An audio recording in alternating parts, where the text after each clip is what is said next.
Hello friends, welcome to study to learn. आज के session में हम फिर से बात करने वाले हैं भारतीय राज्य व्यवस्था के कुछ अन्य टॉपिक्स के बारे में। तो आपने पिछली वाली क्लासेस में देखा होगा कि हमने राज्यसभा और लोकसभा यानी कि जो संसद की दोनों सदन हैं उनके बारे में डिस्कशन किया था। तो संसद के अंदर और अन्य किन चीज़ों पे कार्य होता है, कौन कौन से कार्य होते हैं, इन चीज़ों को लेकर के आज हम डिस्कस करेंगे।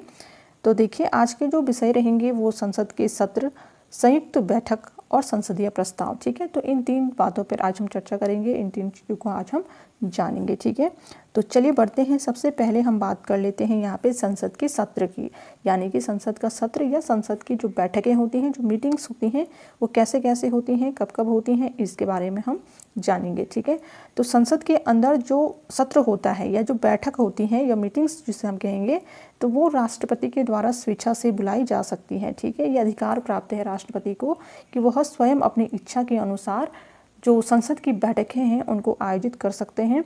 ठीक है, और जो संसद के अंदर जो सत्र होते हैं यानी कि जो अलग अलग जो मीटिंग्स होती हैं, तो उन मीटिंग्स में या उन सत्रों के बीच में 6 महीने का जो अंतर है वो होना चाहिए कम से कम। और इसमें बात कही गई कि 6 महीने से अधिक नहीं होना चाहिए। ठीक है, 6 महीने का कम से कम अंतर हो, 6 महीने के अंदर दूसरी मीटिंग या दूसरा सत्र भी आयोजित किया जाए, इससे अधिक का समय नहीं होना चाहिए। ठीक है, ये रूल्स बनाए गए हैं। अब देखिए, इसमें हम बात करेंगे कि जो बैठकें होती हैं तो वो वर्ष में कितनी होती हैं। तो 3 बैठकें आयोजित की जाती हैं पूरे वर्ष में संसद के अंदर, सदनों के अंदर। ठीक है, 3 बैठकें आयोजित की जाती हैं। तो वो कब कब होती हैं? तो सबसे पहला जो सत्र होता है उसको हम बजट सत्र कहते हैं। ठीक है, तो जो बजट सत्र होता है वो फरवरी माह से स्टार्ट होकर के मई माह तक वो चलता है। ठीक है, ये सबसे लंबा जो सत्र है वो ये कहलाता है बजट सत्र जो हम कहते हैं। ठीक है, फिर आता है इसमें नेक्स्ट मानसून सत्र, तो ये चलता है जुलाई और अगस्त के महीने में। फिर आता है शीतकालीन सत्र जो कि नवंबर और दिसंबर, साल के अंत में ये जो शीतकालीन सत्र है वो चलता है। ये सबसे छोटा सत्र भी इसको कहते हैं, सबसे छोटी बैठक भी इसको हम कहते हैं। ठीक है, अब इसमें हम बात करेंगे आगे जो संसद के सत्र में, तो वो आता है सदन का स्थगन। ठीक है, सदनों को स्थगन करना यानी कि रोकना, उन पे स्थगित उनको करना। ठीक है, तो ये कैसे होता है? तो देखिए, सदन का जो स्थगित करने का जो अधिकार होता है वो राष्ट्रपति को प्राप्त है। ठीक है, राष्ट्रपति जो है सदनों को स्थगित कर सकते हैं। इसके फलस्वरूप सदन को केवल जो सत्र है वो समाप्त होता है, यानी कि जो बैठक चल रही है इसी विषय पर, ठीक है, लेकिन उसको राष्ट्रपति उसको स्थगित कर देता है, सदनों को रोक लगा लेता है। तो केवल जो सत्र है वही समाप्त होगा, यानी कि वो बैठक ही समाप्त होगी, जीवन नहीं। ठीक है, यानी कि जो सदन है वह समाप्त नहीं होगा यहाँ पे, अगर सदन को स्थगित किया जाता है तो उस दौरान। फिर अब इसमें बात करेंगे सदन को भंग करना। ठीक है, तो ये सदन को भंग कैसे किया जाता है ये जानते हैं, यानी कि भंग करना यानी कि तोड़ देना। ठीक है, तो फिर अब देखिए, भारत में केवल लोकसभा को भंग किया जा सकता है। ठीक है, भंग किया जा सकता है। लोकसभा को भंग करने का जो शक्ति है वो भी राष्ट्रपति के पास है। ठीक है, जो अधिकार है, जो शक्ति है वो लोकसभा को भंग करने की वो राष्ट्रपति के पास है। जो इसका प्रयोग जो प्रधानमंत्री होते हैं उनके परामर्श से होता है। ठीक है, राष्ट्रपति के पास अधिकार है, लेकिन परामर्श किसका होना आवश्यक है? प्रधानमंत्री का। ठीक है, प्रधानमंत्री के परामर्श के द्वारा ही जो राष्ट्रपति हैं वह लोकसभा को भंग कर सकते हैं। ठीक है, आगे हम जानेंगे कि लोकसभा को किन किन बातों के लिए भंग किया जा सकता है। अब इसमें है, जब लोकसभा को भंग किया जाता है तो कोई भी विधेयक जो इसके विचाराधीन होता है, यानी कि लोकसभा जब भंग की जा रही होती है या की जाती है तो उस दौरान यदि लोकसभा के अंदर जो भी कार्यवाही चल रही है, कोई किसी विधेयक पर अगर विचार किया जा रहा है, बात उस पर हो रही है, चर्चा उस पर हो रही है कि नया विधेयक बनाना चाहिए, तो जिस भी विधेयक की अगर बात चर्चा वहाँ पर होती है तो वो भी अपने आप में ही समाप्त हो जाता है। ठीक है, लोकसभा भंग होने के बाद वो स्वयं ही वो विधेयक भी वहाँ पर समाप्त हो जाता है। ठीक है, अब इसमें जो नेक्स्ट टॉपिक है वो है संयुक्त बैठक। ठीक है, संयुक्त बैठक की हम बात करेंगे। तो देखिए, जो संयुक्त बैठक है वो राष्ट्रपति को संसद के दोनों सदनों की संयुक्त बैठक बुलाने का अधिकार है। ठीक है, तो यहाँ पे बात जो हो रही है संयुक्त बैठक की, आप देखेंगे तो राष्ट्रपति ही आयोजित कर सकते हैं दोनों सदनों की जो संयुक्त बैठक होती है। संयुक्त मतलब जहाँ पे दोनों सदन होंगे साथ में, राज्यसभा और लोकसभा। ठीक है, तो उन दोनों सदनों की जो संयुक्त बैठक है उसको बुलाने का अधिकार किसको है? राष्ट्रपति को है।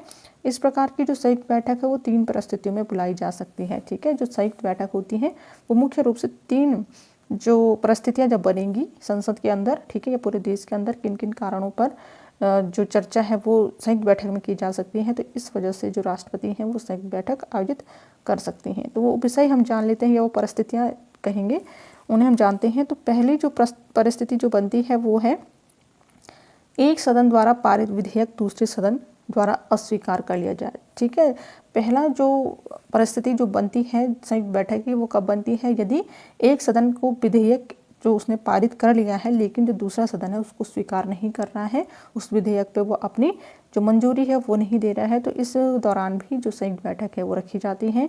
फिर जो इसमें दूसरा पॉइंट आता है या दूसरी परिस्थिति हम कहेंगे तो ये है कि किसी भी विधेयक में एक सदन द्वारा सुझाए गए संशोधन दूसरे सदन को स्वीकार न हो। ठीक है, एक विधेयक जो एक सदन बनाता है उसके द्वारा जो संशोधन है वो सुझाया गया एक सदन के द्वारा है, लेकिन दूसरा सदन उसको स्वीकार जब नहीं करता है तो भी जो है संयुक्त बैठक आयोजित की जाती है। ठीक है, अब इसमें तीसरा जो कारण बनेगा, ठीक है, जो परिस्थिति बनेगी संयुक्त बैठक की, तो वो कब बनेगी, जब एक सदन द्वारा पारित विधेयक जो दूसरा सदन है उसके पास भेजा जाए और वह उस विधेयक को 6 माह तक कोई कार्यवाही न करे। ठीक है, उस विषय पर या उस विधेयक पर 6 महीने तक कोई भी को कार्यवाही नहीं करे। ठीक है, एक सदन ने तो विधेयक बनाया, उसको किसके पास भेजा, दूसरे सदन के पास भेजा कि उसको आप देख लो कैसा कैसा उस पर क्या क्या कार्य करने हैं विषयों को लेकर के, वो दूसरे सदन को उसको सौंपता है। ठीक है, उस विधेयक को जानने के लिए, लेकिन दूसरा सदन क्या करता है, 6 महीने तक उस पर कोई भी जवाब नहीं देता है, कोई कार्यवाही उस पर नहीं करता है।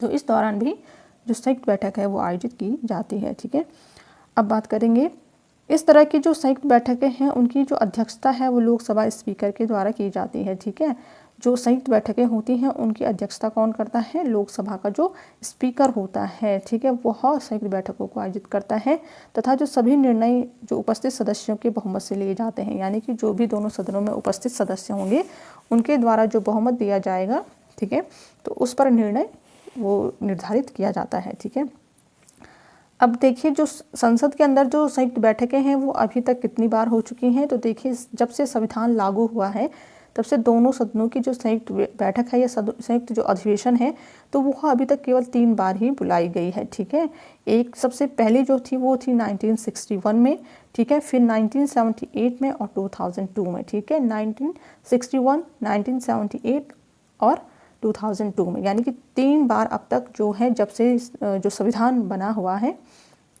उसमें अभी तक केवल 3 बार ही जो संयुक्त बैठकें हैं वो बुलाई गई हैं। ठीक है, फिर देखिए जो अंतिम जो संयुक्त बैठक थी वो किस दौरान बैठाई गई थी या बुलाई गई थी, ठीक है, या आयोजित की गई थी, तो देखिए जब दोनों सदनों का अंतिम संयुक्त अधिवेशन जो हुआ था वो मार्च 2002 में हुआ था, जब पोटा यानी कि प्रिवेंशन ऑफ टेररिज्म एक्ट, ठीक है, ये एक्ट एक बनाया गया था, तो इसको पारित करने के लिए ये दोनों जो सदनों को संयुक्त बैठक को बुलाया गया था। ठीक है, अब जो इसमें नेक्स्ट टॉपिक पे हम बात करेंगे वो है संसदीय प्रस्ताव। तो यानी कि जो संसद होता है उसके अंदर कैसे कैसे प्रस्ताव रखे जाते हैं, किन किन विषयों पर प्रस्ताव रखे जाते हैं, ठीक है, कौन कौन से वो प्रस्ताव होते हैं, तो इनको हम जानते हैं। तो सबसे पहला जो प्रस्ताव की हम बात यहाँ पे करेंगे तो वो है ध्यानाकर्षण प्रस्ताव।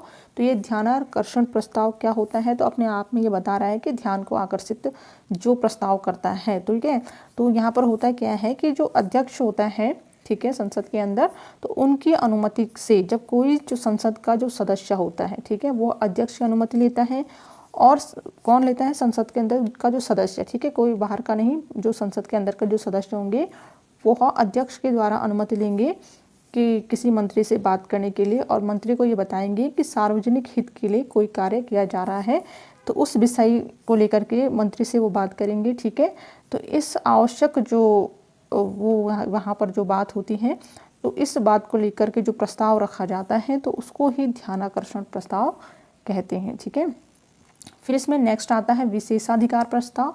तो ये प्रस्ताव कब रखा जाता है, ये कब होता है, तो देखिए जब यदि किसी मंत्री ने तथ्यों को छिपाया होता है या गलत जानकारी वो देता है संसद के अंदर संसद के सदस्यों के सामने, तब संसद में जो सामान्य प्रक्रिया जो होती है विशेषाधिकार का हनन उसको माना जाता है। ठीक है, जब संसद के अंदर किसी मंत्री के द्वारा जो तथ्य छिपाए गए, गलत जानकारी दे दी, तो ये विशेषाधिकार का हनन इसको माना जाता है। तब क्या होता है, जो संसद के जो सदस्य होते हैं वो मंत्री के विरुद्ध विशेषाधिकार प्रस्ताव को रख देते हैं। ठीक है, कि इन्होंने क्या किया, विशेषाधिकार प्रस्ताव का हनन किया है, यानी कि उनको अधिकार प्राप्त है लेकिन उन्होंने उसका क्या किया, गलत प्रयोग किया है। इस वजह से मंत्री के विरुद्ध ये विशेषाधिकार प्रस्ताव रखे जाते हैं। फिर आता है कार्य स्थगन प्रस्ताव, यानी कि कार्य को रोकने का प्रस्ताव, ठीक है, कार्य स्थगित कर देना। तो इस तरीके का भी एक प्रस्ताव संसद के अंदर होता है जब कोई विशेष घटना घटित हो देश के अंदर या कोई विशेष स्थिति उत्पन्न हो, ठीक है, देश के अंदर कोई विशेष घटना घट रही है या कोई विशेष प्रकार की स्थिति उत्पन्न हो गई है, कहीं बाढ़ आ गई है, कोई संकट आ गया है, ठीक है। तो ऐसी स्थिति में क्या होता है, जब संसद के अंदर कोई वर्तमान समय में यानी कि उस दौरान जब देश के अंदर कोई विशेष घटना आ गई, कोई आपदा आ गई, कोई घटना घट गई बड़ी, ठीक है, या आतंक जो क्या कह सकते हैं कि उनका अटैक हो गया आतंकवादियों का, तो इस तरह की कोई भी जब समस्या होती है तो उस समय जो भी कार्यवाही संसद के अंदर चल रही होती है तो उसको स्थगित किया जा सकता है, ठीक है, स्थगित किया जाता है।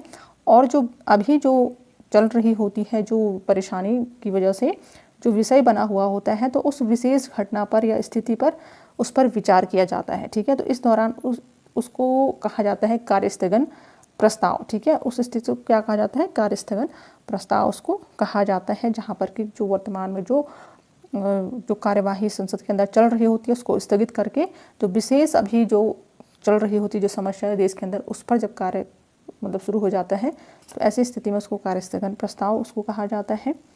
फिर आता है इसमें कटौती प्रस्ताव।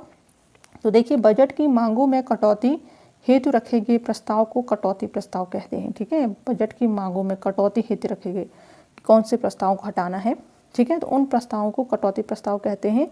इस प्रस्ताव को विचार के लिए स्वीकृति देना अध्यक्ष के स्व विवेक पर निर्भर करता है, ठीक है। तो ये जो प्रस्ताव होते हैं, जो कटौती प्रस्ताव, तो ये अध्यक्ष के अपने ही विवेक यानी कि स्वयं अध्यक्ष अपने द्वारा इनको हटा सकता है, जो कटौती प्रस्ताव होते हैं, ठीक है।